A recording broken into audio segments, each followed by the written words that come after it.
রব্বে করিম আর এক আয়াতে কারিমাতে আরো চমৎকার কথা বলেছেন। কি বলেন? আল্লাহ পাক বলেন, ওয়াকানা হাক্কান আলাইনা নাসরুল মুমিনিন।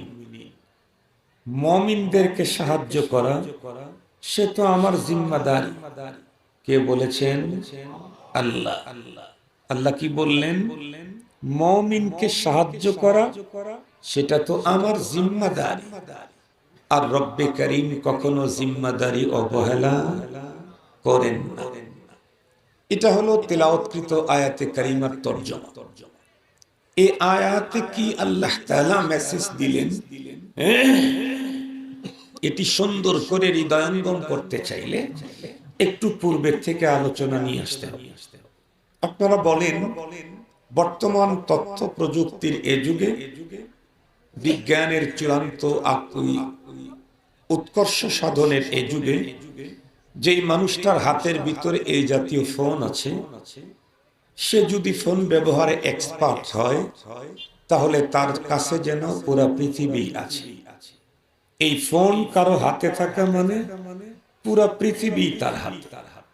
যেমন এই মুহূর্তে যদি এই ফিল্ডের কোনো কর্নার থেকে কোনো একজন মানুষ ইচ্ছে করে এই মুহূর্তে আমেরিকার হোয়াইট হাউসের কন্ডিশন কি আমি দেখব, সম্ভব কিনা? সম্ভব। কেউ যদি ইচ্ছে করে এই মুহূর্তে খানায় কাবার চত্বরে কি পরিমাণ মানুষ মাতাফে তফরত অবস্থায় আছে, এখন তফে ভিড় কি পরিমাণ, জনসংখ্যা কি পরিমাণ, তাহলে এই মুহূর্তে এখান থেকে এটা দেখাও সম্ভব। মদিনাতুল মুনাওয়ারার মসজিদে নববী, সেইখানে এখন কি অবস্থা, কোন আমল চালু আছে, এটা দেখতে চাইলে এখনই এই ফোন যার হাতে আছে এক্সপার্ট হলে এখান থেকে এই খবর নেওয়া সম্ভব। সঙ্গত কারণেই পৃথিবী আর আগের মতো বড় নেই। এখন পৃথিবী শর্ট সংকুচিত হয়ে মানুষের হাতের মুঠোয় এসেছে, যার কারণে পৃথিবী সম্পর্কে প্রায় প্রত্যেক মানুষ কিছু না কিছু ধারণা আমাদের আছে। যে ধারণাটুকু আছে তা থেকে আপনারা আমাকে বলুন, পৃথিবীর এমন কোন কান্ট্রি আছে কি যেই কান্ট্রির মুসলমান কোনো একটা দিন অথবা একটা রাত নিরাপদ নিশ্চিন্তে ইতমিনান আমন আমানের সাথে দিনাতিপাত করতে পারে?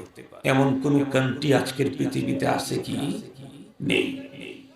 আমাদের বাংলাদেশ থেকে শুরু করে তাম পৃথিবীর অবস্থা হলো এই, যারা অরিজিনাল দ্বীনের উপরে চলতে চায় তাদের যেন শঙ্কা, পেরেশানি, টেনশন, মুসিবত পিছু ছাড়তে চায়।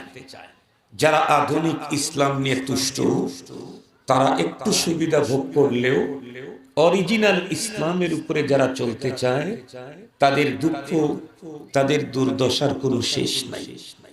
এমতো অবস্থায় এই পৃথিবীর নতুন প্রজন্ম মুসলিম যারা যুবক যুবতী, তরুণ তরুণী, বিলখুসুস কোরআন হাদিস সম্পর্কে যাদের যথেষ্ট পরিমাণে নলেজ নেই, এই জাতীয় মানুষগুলি বর্তমান পৃথিবীর মুসলমানদের অবস্থা দেখে একটি প্রশ্ন, একটি শঙ্কা, একটি আতঙ্ক, একটি টেনশন, হাজার প্রশ্ন তাদের মস্তিষ্কে বারবার উকি ঝুঁকি দিচ্ছে। সেটি হলো কি, তাহলে মুসলিম জাতি মানেই কি সারা জীবন পরাজয়ের গ্লানি বহন করে চলা? মুসলিম জাতি কি কখনো বিজয় চিনে আনতে পারবে না? মুসলিম জাতি কি কখনো নিশ্চিন্তে নিরাপদে কখনো ঘুম যেতে পারবে না? এই জাতীয় বহু প্রশ্নের উত্তর দিয়ে আল্লাহ পাক কোরআনে এই মেসেজ আমাদেরকে দিয়েছেন। আল্লাহ পাক কি বলেন? ওয়ালা তাহিনু। মনে হয় যেন আমাদের দিলের অবস্থা জেনেই আল্লাহ আমাদেরকে অভয় দিচ্ছেন। ওয়ালা তাহিনু, হীনবল হয়ো না। ওয়ালা তাহজানু, টেনশন করো না। ওয়া আনতুমুল আ'লাউন, বিজয় তোমাদের, বিজয় তোমাদের। শুধু একটা কোয়ালিটি অর্জন করতে হবে, সেটি হলো ইন কুনতুম মুমিনিন, যদি তুমি মুমিন হতে পারো। কোরআনে হাকিমে আরেক জায়গায় আরো উন্নত মেসেজ দিয়েছেন। কি বলেন? ওয়া কানা হাক্কান আলাইনা নাসরুল মুমিনিন। মুমিনকে সাহায্য করা সে তো আমি আল্লাহর জিম্মাদারি। তাহলে শুধু আমি মুমিন হতে পারলেই আর কোনো টেনশন নেই। এই আয়াতে কারিমা মূলত নাজিল হয়েছে একটা প্রেক্ষাপটে। বর্তমান পৃথিবীর বড় আলিম আল্লামা মুফতি তকি ওসমানী হাফিজাহুল্লাহ, ওনার একটা অতি সংক্ষিপ্ত তফসির আছে তাওজিহুল কোরআন। এই তফসির বাংলাতেও হয়েছে, আপনারা নিজেরা ইচ্ছা করলে দেখে নিতে পারেন। সূরা আলে ইমরানের 139 নম্বর আয়াতের টিকাতে লা তাহিনু ওয়া লা তাহজানু ওয়া আনতুমুল আ'লাউন ইন কুনতুম মুমিনিন। তোমরা হীনবল হইও না। 70 জন চলে গেছে, হীনবল হইও না, টেনশন করো না, বিজয় তোমাদের। শুধু একটা কোয়ালিটি অর্জন করো, সেটা হলো তুমি মুমিন হও। মুমিন যদি হতে পারি, আমাকে বিজয় দেওয়া, আমাকে সাহায্য করা কার জিম্মাদারি? ওয়া কানা হাক্কান আলাইনা নাসরুল মুমিনিন। আল্লাহ পাক বলেন, মুমিনকে সাহায্য করা সে তো আমার জিম্মাদারি। আর আমার রব যদি কাউকে সাহায্য করেন, পৃথিবীর কোন শক্তি, কোন পাওয়ার কখনো কোনদিনও তাদেরকে পরাজয় বরণ করাইতে পারবে না। এই বিষয়টা আপনাদের খেদমতে স্পষ্ট করার জন্য দুইটা কথা বলবো। আল্লাহ পাকের মদদ আসলে কোন শক্তি তাদেরকে পর্যদুস্ত করতে পারবে না, তার জ্বলন্ত প্রমাণ। এটা পরে দেখাবো। তার আগে একটা কথা, হুজুর আপনার বক্তব্যে, আপনাদের বক্তব্যের সাথে খুব একটা মিল দেখি না। কি? আপনারাই তো মাঝে মাঝে বক্তব্য দিতে গিয়ে বলেন বর্তমান পৃথিবীতে মুসলমান প্রায় 200 কোটি। আবার আপনি কোরআন হাকিম থেকে বললেন মুমিনকে সাহায্য করা আল্লাহ পাকের জিম্মাদারি। এত মুমিন পৃথিবীতে, তারপরে খোদাই মদত তো আমরা সেইভাবে আমাদের চোখে দেখি না। তো বিষয়টা কি? এটা বুঝতে চাইলে একটা মেসাল দিলেই আপনারা বুঝবেন। আমাদের এই দেশ, এই রাষ্ট্রের কিছু কর্মচারী কর্মকর্তা আছে না নেই? রাষ্ট্রের কাজ করে, এরকম লোক আছে না নেই? কিছু কিছু মানুষ আছে রাষ্ট্রের কাজ করে, এত বড় মান্থলি তাদের 2-3 লাখ 2-3 কোটি টাকা বেতন। তাদের জন্য বাসভবন, সরকারি বাসভবন আছে না? সরকারি লোকদের জন্য সরকারি বাসভবন, তাদের জন্য সরকারি গাড়ি, এবং তাদের জন্য উন্নত অফিস, তাদের জন্য দেশ বিদেশে সফর করার জন্য সরকারি অনুদান, তাদেরকে তার বাড়িটাকে সিকিউরিটি দেওয়ার জন্য বাহিনী, তার গাড়িকে সেফটি দেওয়ার জন্য সামনে পিছনে, এরপরেও সেখানে নিরাপত্তা বাহিনী, তার অফিসটাকে সেফটি দেওয়ার জন্য সেখানেও বাহিনী। খুব ভালো করে বুঝবেন। আরো এক প্রকারের কর্মচারী সরকারের আছে, যারা সরকারের কাজ করে, কিন্তু তাদের বেতন 50,000, 1 লাখ তো নাই, 20,000। যেমন আমাদের দেশের গ্রাম পুলিশ আর চৌকিদার, এরা কার কাজ করে? রাষ্ট্রের কাজ করে, সরকারের কাজ করে। এরাও সরকারি কাজ করে, এরাও রাষ্ট্রের কাজ করে, কিন্তু রাষ্ট্র তাদের জন্য কোনো বাসভবন দেয় নাই, গাড়ি দিয়েছে। কথা বলেন না কেন? দেয় নাই। বাড়ি দিয়েছে, দেয় নাই। অফিস আছে তাদের জন্য স্পেশাল, নেই। এমনকি মাঝে মাঝে তাদেরকে রাইফেল 2-1টা দেয়, এটা সচল না অচল আল্লাহ। রাইফেল যা দেয় এটাও সচল না অচল আল্লাহ জানে। এদের বেতন 7 থেকে 8,000 টাকা। খুব ভালো করে বুঝবেন, তাদেরকে তো সিকিউরিটি দেয় না, বরং তাদেরকে দিয়ে আর একজনকে সিকিউরিটি দেয়। ঠিক বললাম? বুঝেন তো আমার কথা? আলহামদুলিল্লাহ। 2 জনই সরকারের কাজ করে, 2 জনের কন্ডিশন আসমান জমিনের ব্যবধান। কেন? কারণ যিনি 2 কোটি টাকা বেতন, যার জন্য সরকারি বাসভবন, যার জন্য গাড়ি, যার জন্য অফিস, যার জন্য সরকারের নিরাপত্তা বাহিনী, এই ব্যক্তির কাম হলো শয়নে, স্বপনে, নয়নে, হিল্লে, হারামে, সফরে, হজরে, ঘুমে, জাগ্রত অবস্থায়, দেশে বিদেশে 24 ঘন্টাই রাষ্ট্র নিয়ে এবং রাষ্ট্রের অভিভাবকদেরকে নিয়ে, সরকারকে নিয়ে 24 ঘন্টাই তার ফিকির, চিন্তা, চেতনা। কি করে রাষ্ট্রের উন্নয়ন, কি করে সরকারের উন্নয়ন, 24 ঘন্টা যেহেতু শুধু রাষ্ট্র নিয়েই ভাবে, সঙ্গত কারণে রাষ্ট্র তাকে 2 কোটি টাকা বেতন দেয়, রাষ্ট্র তার বাসভবনের ব্যবস্থা করে, সে শুধু রাষ্ট্র নিয়েই ফিকির করে, এজন্য রাষ্ট্র তার জন্য গাড়ির ব্যবস্থা করে, সে শুধু রাষ্ট্র নিয়েই ভাবতে থাকে, এ কারণে রাষ্ট্র তার জন্য সিকিউরিটির ব্যবস্থা করে। পক্ষান্তরে ওই যে চৌকিদার, ও তো ডিউটি করে মাসে 3 দিন। কথা বলেন না কেন? ও ডিউটি করে মাসে কয়দিন? কখনো রিলিফ দিতে হবে, তখন একটু লাঠি নিয়ে দাঁড়ায়, কখনো ভোট নিতে হবে, তখন একটু লাঠি নিয়ে দাঁড়ায়। মাসে 3 দিন, সপ্তাহে 1 দিন ডিউটি করে, ওর জন্য 7,000 বেতন, তাই তো বেশি। আল্লাহ পাকের আসমানি সিকিউরিটি আর মদত পেতে চাইলে ওই প্রথম শ্রেণীর মুমিন হতে হবে। আমরা তো চৌকিদার মার্কা মুমিন, আমরা তো চৌকিদার মার্কা মুমিন। আমরা তো 7 দিনে 1 দিন ডিউটি করি জুমার নামাজে। এরকম মুমিন আমাদের দেশে আছে না নাই? 7 দিনে 1 দিন ডিউটি করে জুমার নামাজে যায়। 7 দিনে 1 দিন যে ডিউটি করে, তার যে ফ্রি ফ্রি অক্সিজেন দিচ্ছে, এটাই তো বেশি। আবার সিকিউরিটি, তাকে যে এখনো পর্যন্ত জবানে খাবারের স্বাদ গ্রহণ করার যোগ্যতা অব্যাহত রেখেছেন, তাই তো বেশি।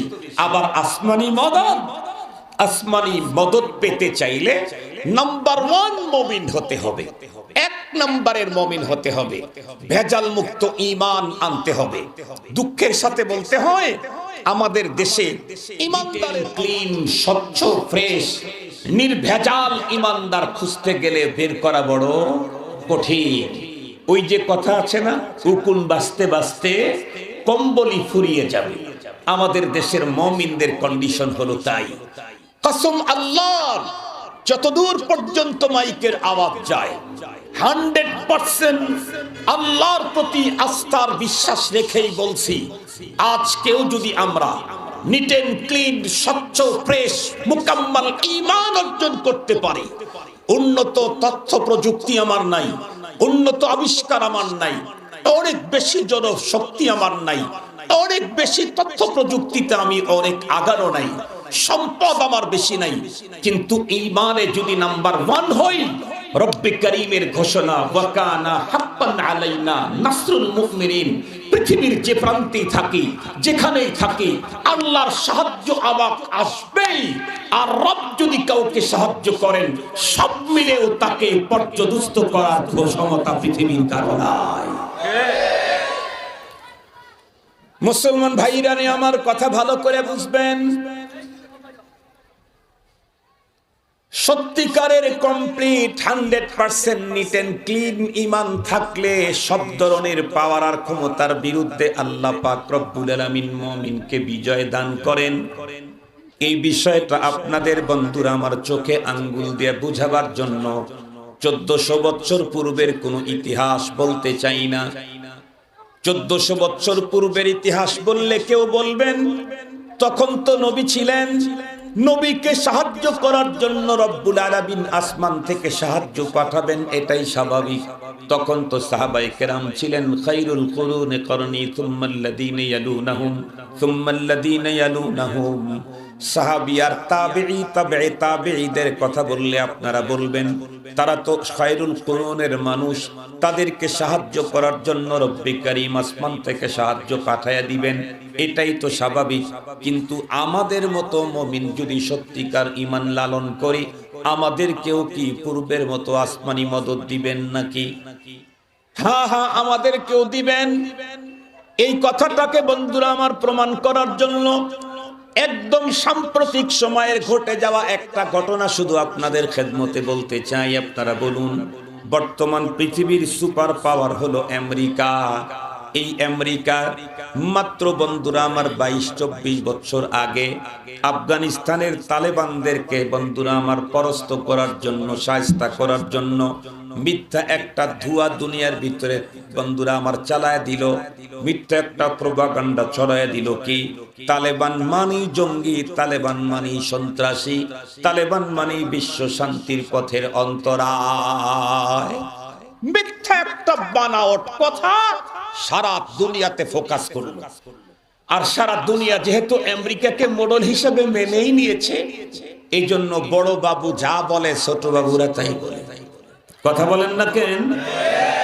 এখন তো রাজনৈতিক অঙ্গনে এক ভয়ঙ্কর অবস্থা।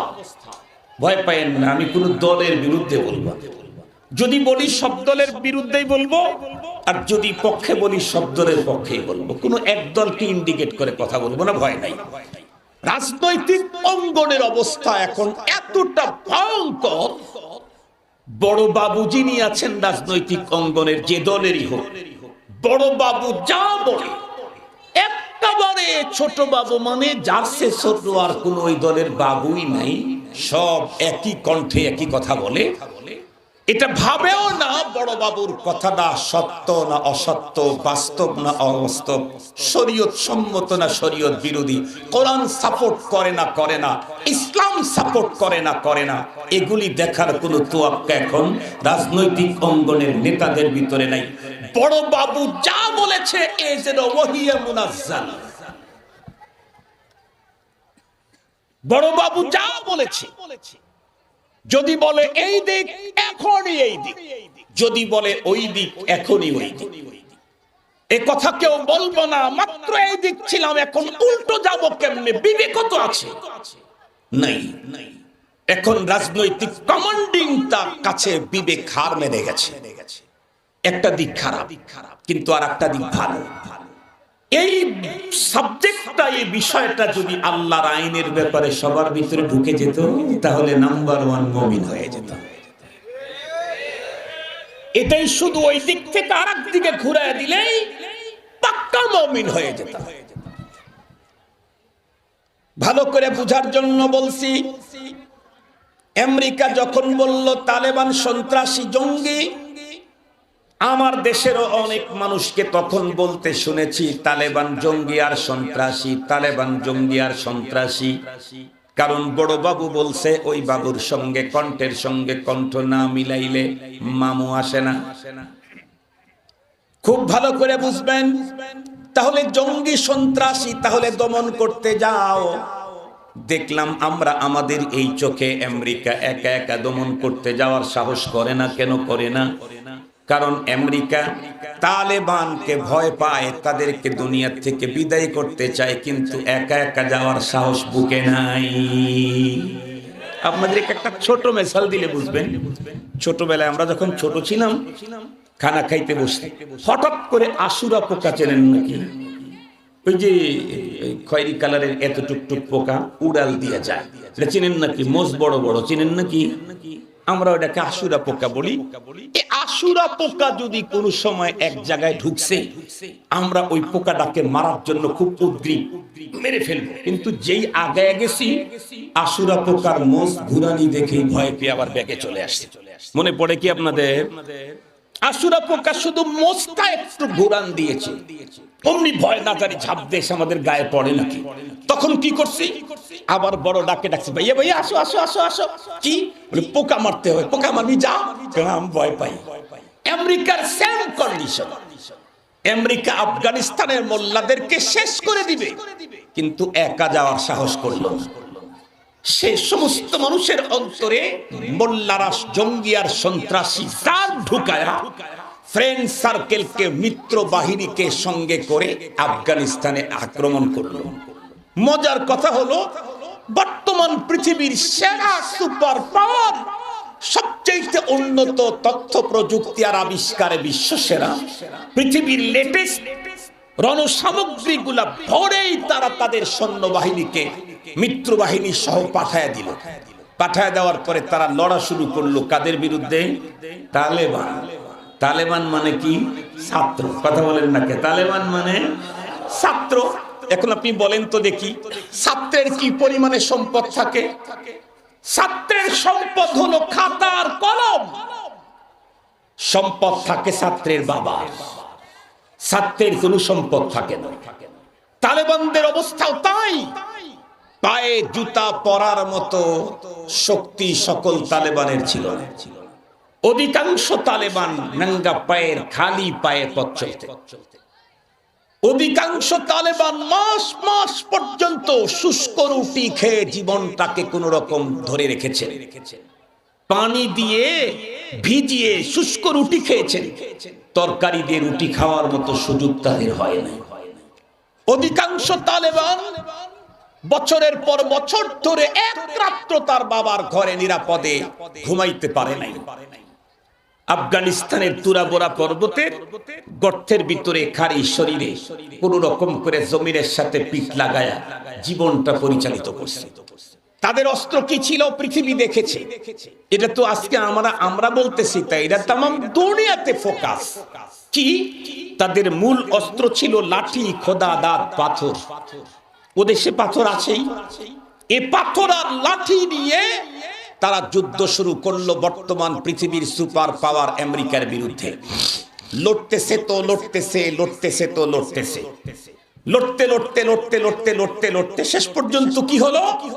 আমেরিকা এক যুগ দেড় যুগ যাওয়ার পরে এখন হিসাব নিকাশ করে দেখলো গোলা বারুদ যা পাঠিয়েছি এটা তো ফিরে আনার জন্য না, তবে বিজয় আনার জন্য পাঠিয়েছিলাম। বিজয় তো আসছেই না। সৈন্য যেগুলা পাঠাইলাম এ দেখি দিন দিন শূন্যের কোঠায় যাচ্ছে। সৈন্য কিসের কোঠায় যাচ্ছে? কথা বলেন, সৈন্য কিসের কোঠায় যাচ্ছে? শূন্যের কোঠায় যাচ্ছে। তখন আমেরিকার মাথা খুলে গেল। আমেরিকা এখন পল্টিবাজ। মুহূর্তের ভিতরেই 2 যুগ পর্যন্ত যাদেরকে তালেবান বলল, সন্ত্রাসী বলল, জঙ্গি বলল, মুহূর্তের ভিতরেই পল্টিবাজ আমেরিকা এখন দেখে কি বলে, না না তোমরা তো সন্ত্রাসী না, তোমরা জঙ্গি না, তোমরা পৃথিবীর ভিতরে শান্তি প্রতিষ্ঠার অন্তরায় না, বরং তোমরা হলে শান্তিকামী মানুষ। আর আমরা আমেরিকা তো তামাম দুনিয়াতে শান্তি প্রতিষ্ঠার বড় ঠিকাদার। তোমরা শান্তিকামী মানুষ, তামাম পৃথিবীতে শান্তি প্রতিষ্ঠার জন্য বড় ঠিকাদার হইলাম আমি। সুতরাং তোমাদের সঙ্গে আমাদের আর কোনো ঝগড়া নাই। তাহলে এখন সমঝোতায় বসি, শান্তি আলোচনায় বসি। গভীরভাবে একটু লক্ষ্য করবেন মুসলমান, মোল্লাদের যেই সমস্ত এক একটা মাথার জন্য কোটি কোটি মিলিয়ন ডলারের ঘোষণা দিল যেই আমেরিকা, অমুকের মাথা নিয়ে এসে দিতে পারলে এত কোটি মিলিয়ন ডলার, অমুকের মাথা নিয়ে এসে দিতে পারলে এত কোটি মিলিয়ন ডলার। এখন সেই আমেরিকা তাদের হাতে পায়ে ধরে বলে, তোমাদের মাথা দরকার নাই, তোমাদের দয়া দরকার। তারা বলে আসো এখন আমরা সমঝোতা করি। তালেবান চিন্তা করলো, দীর্ঘদিন পর্যন্ত যুদ্ধ করতে করতে ওরা যখন হাঁপায়া গেছে, ওরা যদি আমার রাষ্ট্র থেকে চলে যায়, আমরা রাষ্ট্রটাকে অতি অল্প সময়ের ভিতরে সুন্দর করে সাজাইতে সুবিধা হবে। মাঝখান থেকে যত গোলা বারুদ নিয়ে আসছিল এগুলি তো আল্লাহ পাক আমাদের হাতে দিয়েছেন, যাও বাকি আছে একটাও তো আর ফেরত পাঠাবো না। এত কোটি কোটি মিলিয়ন ডলারের গোলা বারুদ, অস্ত্র সরঞ্জাম আমাদেরকে যদি দেয়, বিনিময়ে যদি কয়েকটা ওদের সৈন্য নিয়ে ওরা ভেগে চলে যায়, তাতে আমাদের আপত্তির আর কোনো জায়গা থাকে না। এই কারণে মোল্লারা তাদের সঙ্গে টেবিলে বসলো। আজকে মজায় মজায় মোল্লাদের চা তারা খায়, মিষ্টি মিষ্টি কথা বলে। আমি আপনাদেরকে জিজ্ঞাসা করতে চাই, আফগানিস্তানের মোল্লার তালেবানদের বিজয়, আমেরিকার বিরুদ্ধে এত বড় বিজয়, আর আমেরিকার দুঃখজনক, লজ্জাজনক, শোচনীয় পরাজয়, বলুন তো দেখি তালেবানদের অস্ত্রের পাওয়ারে হয়েছে? আরো একটু জোরে বলেন, তথ্য প্রযুক্তির পাওয়ারে হয়েছে, গোলা বারুদের পাওয়ারে হয়েছে, অ্যাটমিক পাওয়ারের কারণে হয়েছে, পারমাণবিক অস্ত্রের জোরে হয়েছে, জনশক্তির কারণে হয়েছে, অর্থ আর সম্পদের কারণে হয়েছে? কোনটার কারণেই হয় নাই। হয়েছে কোন কারণে? ওয়ালা তাহিনু ওয়ালা তাহজানু ওয়া আনতুমুল আ'লাউন ইন কুনতুম মুমিনিন। আল্লাহ পাক আগেই মেসেজ দিয়েছেন, হীনবল হইও না, পেরেশানি করো না, বিজয় তোমাদেরই, তবে শর্ত হলো তোমাকে নাম্বার 1 মুমিন হতে হবে। আমি বলি না, আমার রাসূল বলেছেন।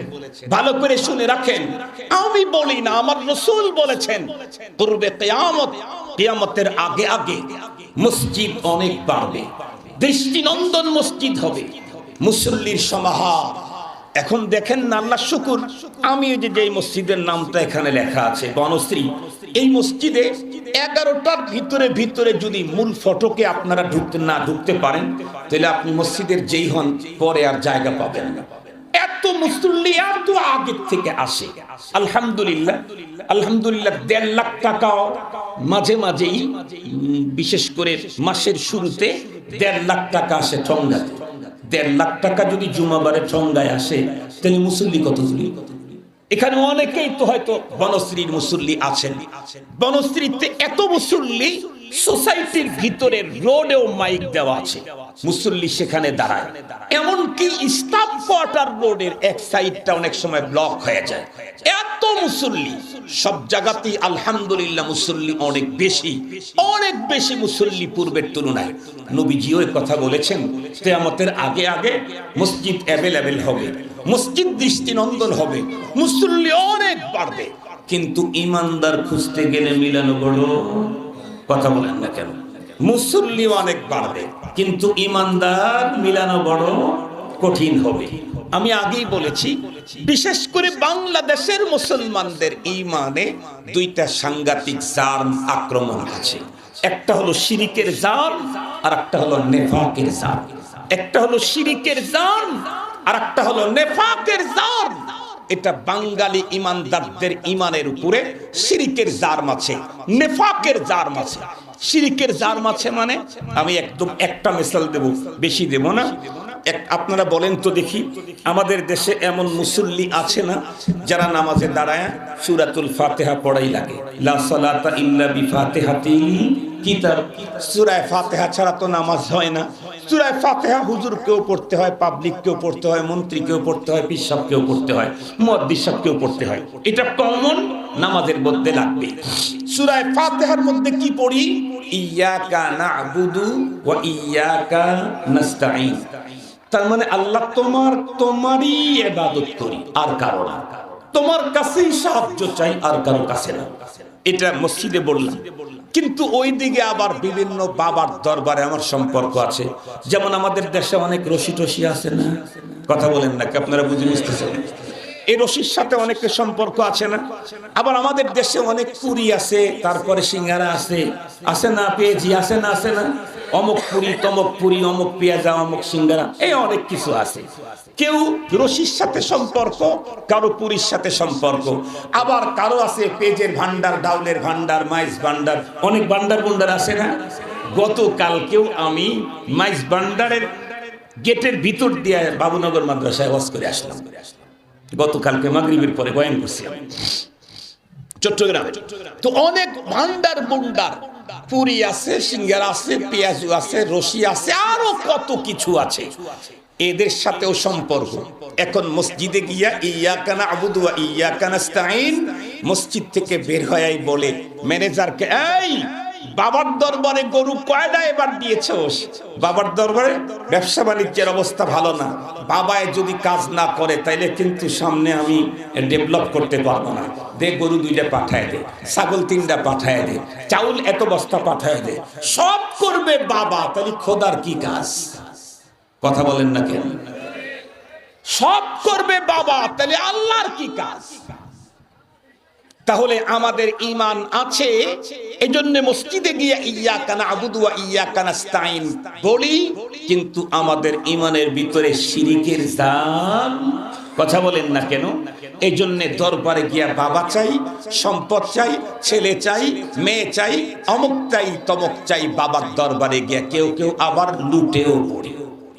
এই জাতীয় ঈমানদার, এই জাতীয় ঈমানদার দিয়ে কাজ হবে না। বলেন তো, আপনাদের এই অঞ্চলে একজন মানুষ খুব জনপ্রিয়, খুব ভালো, খুব একদম একদম উন্নত মানের একজন অনেস্ট মানুষ, কিন্তু ওনার একটা স্বভাব হলো উনি কিছুদিন আওয়ামী লীগ করে, কিছুদিন বিএনপি করে। তো তো সামনে মনে করেন নির্বাচন আর একটা আসলো, কথার কথা এটাতে নাকি কারা কারা যাচ্ছে না কারা কারা যাচ্ছে, তাহলে এটাও বাদ দিলাম। পরে আবার এই পৃথিবী বেঁচে থাকলে আবার তো কোনো একদিন নির্বাচন হবে, ধরে নেন সেখানে সবাই যাবে।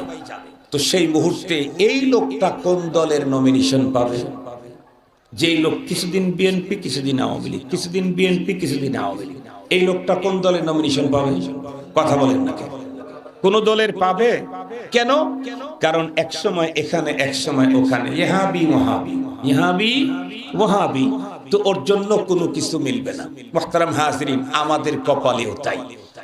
আর আমার দেশের যে মানুষগুলি বাবার কাছে যায় না, তারা আবার আর এক দরবারে গিয়ে ধরা খাওয়া আছে। কেমন? খুব ভালো করে বুঝবেন, আমাদের দেশে এখন তো অনেক মসজিদই এই সমস্যাটা আছে। মসজিদের মোতাওয়াল্লি একজন, সভাপতি, কোষাধ্যক্ষ, ক্যাশিয়ার, আরো যা যা আছে আর কি পদ পদবি, এরা যদি পরেও আসে অনেক মসজিদেই তাদের জন্য জায়নামাজটা, কথা বলেন না, সামনে বিছানো থাকে না, সামনেই বিছানো থাকে। খুব ভালো করে বুঝবেন, আমাদের বাংলাদেশ আগে ছিল অ্যানালগ, মাঝখানে আমাদের প্রধানমন্ত্রী ডিজিটাল করেছিলেন, এখন হলো স্মার্ট, তাই না? আরে কথা বলেন না কেন? মাননীয় প্রধানমন্ত্রী স্মার্ট বাংলাদেশ করবেন না? সব যদি স্মার্ট হয় আর মোল্লারা যদি সেই অ্যানালগ থাকে, তাহলে তো পুরোপুরি স্মার্ট হবে না। এই জন্য আলহামদুলিল্লাহ বর্তমান আমাদের হুজুররাও স্মার্ট। কেমন হুজুর? আমি আপনাদেরকে বললে খুব ভালো বুঝবেন। ছোটবেলায় আপনারা ওয়াজ শুনছেন, আমরাও ওয়াজ শুনেছি, হুজুররা আসতেন, আহা, ছোটবেলায় যত শ্রোতা আসতো সবাই আসতো হুজুরের মুখের কথা শুনতে, কথাগুলি জানতে, শিক্ষা নিতে। আর এখন আসে হলো হুজুরের বর্ণনার ভঙ্গিমা দেখতে। এজন্য হুজুর কি বলল এটা দেখার বিষয় না, কেমনে বলল সেটা দেখার বিষয়। সুর দিয়ে বললো না সুর ছাড়া বলল, আকর্ষণীয় কোনো সিস্টেম কিছু দেখাইলো না দেখাইলো না, এটা দেখে। মুহতারাম হাজিরিন, আগের হুজুররা ওয়াজ করতেন, মানুষ শুনতো, কোরআন শরীফের একটা আয়াত তেলাওয়াত করছেন, বাস ধীরে ধীরে কথাবার্তা বললেন, চলে গেলেন। কিন্তু এখন স্মার্ট বাংলাদেশ, স্মার্ট হুজুর। এখন আর এক মাহফিলে এক ওয়াজে 42 রকমের আলোচনা করেন, স্মার্ট বক্তা, স্মার্ট আলেম। তো একজন স্মার্ট খতিব, উনি আজকে সিদ্ধান্ত নিয়েছেন যে আজকে একটা বয়ান করব, বয়ানটা হবে পর্দার উপরে। কিন্তু উনি যে মসজিদের খতিব, ওই মসজিদের মোতাওয়াল্লি সাহেব, ওনার সামনেই বসেন, কিন্তু ওনার ফ্যামিলির একেবারে ওনার বৃদ্ধা থেকে শুরু করে যুবতী পর্যন্ত কেউ মেয়েলি পোশাক পরে না। কারণ অনেক টাকার মালিক, অধিকাংশ সময় German, Japan, Scotland, Ireland, Finland, New Zealand, আরো কত ল্যান্ড আছে, সব ল্যান্ডে যাওয়া আসা করে। এই জন্য ওনারা মেয়েলি পোশাক পরে না, ওনাদের পরানো হলো টাইট ফাইট একদম প্যান্ট আর শার্ট। মেয়েরাই এখন প্যান্ট শার্ট পরে, আছে না নাই? আরে যুবতীরাই শুধু পরে না, যার পা একটা কবরে গেছে ও দেখি পরে। নিজের চোখে দেখা, নিজের চোখে দেখা, এই দেশে এয়ারপোর্টে নিজের চোখে দেখা। দেখুন হুজুর তো স্মার্ট হুজুর বয়ান শুরু করছে পর্দার উপরে। প্রথমে কোরআনের আয়াত, একেবারে সূরা নাম্বার, পৃষ্ঠা নাম্বার, আয়াত নাম্বার, হাদিস বলে কিতাবের নাম, পৃষ্ঠার নাম, অধ্যায়ের নাম, হাদিস নাম্বার সব বলতেছেন আর উনি বয়ান পেশ করতেছেন। এখন বলেন তো দেখি, পর্দার উপরে যখন বক্তব্য দিবেন তখন ওনার পক্ষে যাবে না বিপক্ষে যাবেন? ওনার বিপক্ষে। উনি মাথা একটু নিচের দিকে নোয়া দিলেন আর মনে মনে ভাবতেছেন 2-4-5 মিনিট পরেই তো হুজুর চেঞ্জ করবে, অন্যদিকে যাবে, তখন একটু সোজা হয়ে দাঁড়াবো। কিন্তু হুজুর তো স্মার্ট হুজুর, হুজুর তো একদিনে ইরান, তুরান, পাকিস্তান, আমেরিকা সব দেশ ঘুরবে না, আজকে এক সাবজেক্টের উপরে আলোচনা করে ছাড়বে, তাও কোরআন আর হাদিস দিয়ে। 20 মিনিট পর্যন্ত যখন হুজুর শুধু পর্দাই বলে, পর্দাই বলে, পর্দাই বলে, মোতাওয়াল্লির আর মাথায় আর কুলাইতেছে না, আর পিঠ আর সহ্য হচ্ছে না, কোমর আর লেগে গেছে। শেষ পর্যন্ত লাফ দিয়ে দাঁড়ায় বলে, হুজুর এই বক্তব্য বন্ধ করেন। এই জাতীয় অবস্থান বাংলাদেশে চলতেছে না চলে নাই? আর একটু জোরে বলেন, কি বুঝলেন? উনি মসজিদের মোতাওয়াল্লি, উনি প্রথম কাতারের মুসল্লি, কিন্তু মসজিদের মোতাবল্লি হলে কি হবে, প্রথম কাতারের মুসল্লি হলে কি হবে, ইমানদার হতে পারে নাই। কারণ হুজুর তো আল্লাহর কোরআন থেকেই বলেছে, সেই বক্তব্যকে যদি কেউ বলে এই বক্তব্য চলতে পারে না, তাহলে স্পষ্ট ঘোষণা হলো ওই লোকের ঈমানই চলতে পারে না। খুব ভালো করে বুঝবেন। এই জন্যে বড় দুঃখের সাথে একটা কথা বলি, আমরা স্মার্ট বাংলাদেশ গড়ার জন্য কত চিন্তা, কত ফিকির, কত টেনশন, কত কল্পনা, কত পরিকল্পনা, আমরা রাস্তাঘাট উন্নত করার জন্য, তথ্য প্রযুক্তিতে বিশ্বমানের হওয়ার জন্য, শিক্ষা দীক্ষার ভিতরে উন্নত মানের হওয়ার জন্য কত চিন্তা, কত পেরেশানি। মুসলমানদেরকে বলতে চাই, উন্নত প্রযুক্তি তথ্যের দিক থেকে বিশ্ব সেরা হওয়ার অত প্রয়োজন নাই, যত প্রয়োজন হলো আমার ঈমানটাকে নিট এন্ড ক্লিন, স্বচ্ছ করা, শিরিক মুক্ত করা আমার ঈমান জরুরি, নেফাক মুক্ত করা আমার ঈমান জরুরি। দুঃখের সাথে বলতে হয়, ছোট্টবেলায় মর্নিং মক্তবে উস্তাদ যে আমাকে কয়েকটা কালেমা শিখিয়েছিলেন, আমানতু বিল্লাহি ওয়া মালাইকাতিহি ওয়া কুতুবিহি ওয়া রুসুলিহি ওয়াল ইয়াউমিল আখিরি ওয়াল কদরি খাইরিহি ওয়া শাররিহি মিনাল্লাহি তাআলা ওয়াল বা'থি বা'দাল মাউত। যতদূর পর্যন্ত আওয়াজ যায় খুব ভালো করে বুঝবেন। ছোট্টবেলায় মর্নিং মক্তবে গ্রামের মুন্সি মাত্র কয়েকটা শব্দ শিখাইছিলেন, আমানতু বিল্লাহ কামা হুয়া বিআসমাইহি ওয়া সিফাতিহি ওয়া কাবিলতু জামিআ আহকামিহি ওয়া আরকানিহি। ভালো করে বুঝবেন, 70 বছর পার হয়ে গেল, 80 বছর পার হয়ে গেল, এখন পর্যন্ত মর্নিং মক্তবের গ্রাম্য মুন্সির ওই কয়েকটা কালিমাও অর্জন করতে পারলাম না। আমানতু বিল্লাহ পড়েছিলাম, কিন্তু আমানতু বিল্লাহর উপরে এখনো জীবন গড়তে পারি নাই। মর্নিং এ বক্তব্যের কয়েকটা কালিমা, কত বিদ্যা, কত যুক্তি, কত তথ্য অর্জন করলাম। মর্নিং বক্তব্যে ছোট্টবেলায় গ্রাম্য মুন্সি শিখিয়েছিলেন, আমানতু বিল্লাহি কামা হুয়া, রবের প্রতি আমার ঈমান। যদি কেউ জিজ্ঞাসা করে রব কেমন, আমি যেহেতু অত বড় আলিম না, তো আমি বলবো আমার রব যেমন তেমন। যদি কেউ আমাকে জিজ্ঞাসা করে তোমার রবের হাত আছে, তখন আমি বলতে পারবো ইয়াদুল্লাহি ফাওকা আইদিহিম। যদি জিজ্ঞাসা করে হাতটা কেমন, আমি বলবো যেমন তেমন। কেন? আমি তো দিন সম্পর্কে কোনো নলেজই রাখি না। যারা টোটাল লাইফটাই দিনের ব্যাপারে কাটিয়েছেন, তারাই বলেছেন যে সবেহা নেশাস্তাম দারি সায়ের গাম, কে সবেহা নেশাস্তাম দারি সায়ের গাম, कि वहशत गिरफ्त आसे तीनम के कुम, दरी वरता किश्ती फरूशद हजार, कि पैदा नशद तख्ताए बरकिनार। शेख सादी रहमतुल्लाह अलैहि जगत विख्यात दार्शनिक, ওনার মতো মানুষ রব্বে কারিমের জাত সম্পর্কে ফিকির করতে গিয়ে বুঝে নাই। আমি সাধারণ মানুষ কেমনে বুঝবো? এজন্যই তো ছোট্টবেলায় আমাকে মুন্সি শিখায় দিলেন, অত কিছু দরকার নাই, তুমি বলো আমানতু বিল্লাহি কামা হুয়া।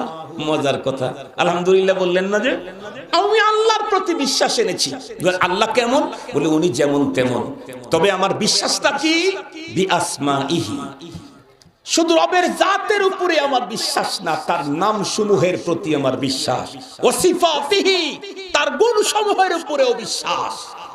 আজ পর্যন্ত নাম সমূহ আর গুণ সমূহের উপরে আমার বিশ্বাসটাকে উঠাইতে পারলাম না। ওয়া কাবিলতু জামিআ আহকামিহি ওয়া আরকানিহি, রবের প্রতি ঈমানের যে অপশনগুলি আছে, সেই অপশনের উপরেই 80 বছর জীবনে উঠতে পারি নাই। এর ঈমানদার আমি।